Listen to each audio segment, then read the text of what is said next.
Hi నమస్తే, ఎలా ఉన్నారు? I hope you all are fine.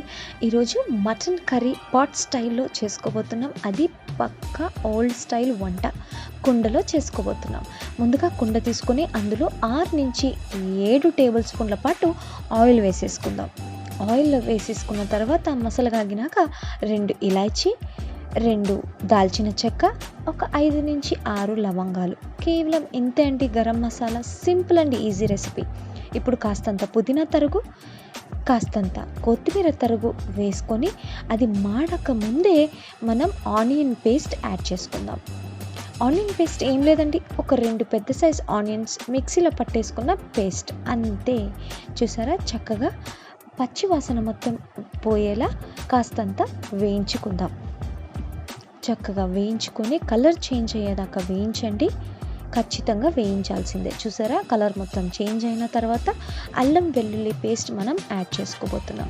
అల్లం వెల్లుల్లి పేస్ట్ ఒక 3 నుంచి 4 టేబుల్ స్పూన్ల పాటు అల్లం వెల్లుల్లి పేస్ట్ వేసి చక్కగా మిక్స్ చేసుకోండి.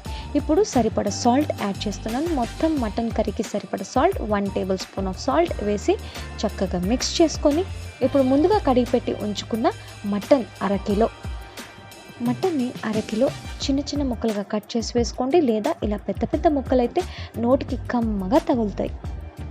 అద్భుతమైన రెసిపీ అండి, చాలా ఈజీ అండ్ సింపుల్ రెసిపీ, చాలా బాగుంటుంది కూడా. ఇప్పుడు 1 టీ స్పూన్ అంత పసుపు పొడి వేసేసి చక్కగా ప్రతి ఒక్క ముక్కకి పట్టేలా మిక్స్ చేసుకొని కాసేపు మనం ఒక 10 to 15 మినిట్స్ పాటు మూత పెట్టేసి మగ్గించుకుందాం. చాలా బాగుంటుందండి రెసిపీ. చపాతి, పూరి, పుల్కా, ప్లెయిన్ రైస్కి, పులావ్కి, కుష్కాకి. చూసారా, చక్కగా మూత పెట్టేసుకొని మగ్గించుకున్న తర్వాత ఇలా ఉంటుంది. ఇప్పుడు మనం ముందు ప్రాసెస్ స్టార్ట్ చేసేద్దాం. ఇప్పుడు డ్రై పౌడర్స్ యాడ్ చేస్తాం. Red chilli powder 1 tablespoon, ధనియా powder 1 tablespoon and tomato puree. Tomato puree అంటే ఏంటబ్బా అంటే ఏమీ లేదండి, ఒక 3 పెద్ద సైజ్ టమాటోలు తీసుకొని మిక్సీ పట్టేసుకున్న టమాటో ప్యూరీ అంతే అండి. చూసారా, చక్కగా టమాటో ప్యూరీ యాడ్ చేసుకున్నంత సేపు ఇప్పుడు కొద్దిగా మగ్గనిద్దాం. ఇప్పుడు వాటర్ని యాడ్ చేసుకుందాం. కాసేపు వాటర్ మీరు 2 కప్స్ మీరు యాడ్ చేసుకోవచ్చు. 2 కప్స్ కానీ 1.5 కప్ కానీ వాటర్ సరిపోతుంది. కాస్తంత కొత్తిమీర అలా చల్లుకొని మూత పెట్టేసి ఒక 30 to 35 మినిట్స్ దాకా మగ్గించుకుంటే లో ఫ్లేమ్లో. చూసారా, అద్భుతమైన మీ మటన్ కర్రీ, సింపుల్ అండ్ ఈజీగా ఉన్న mutton curry ready to serve.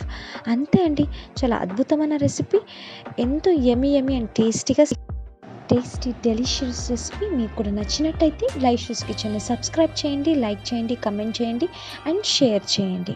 Thank you so much.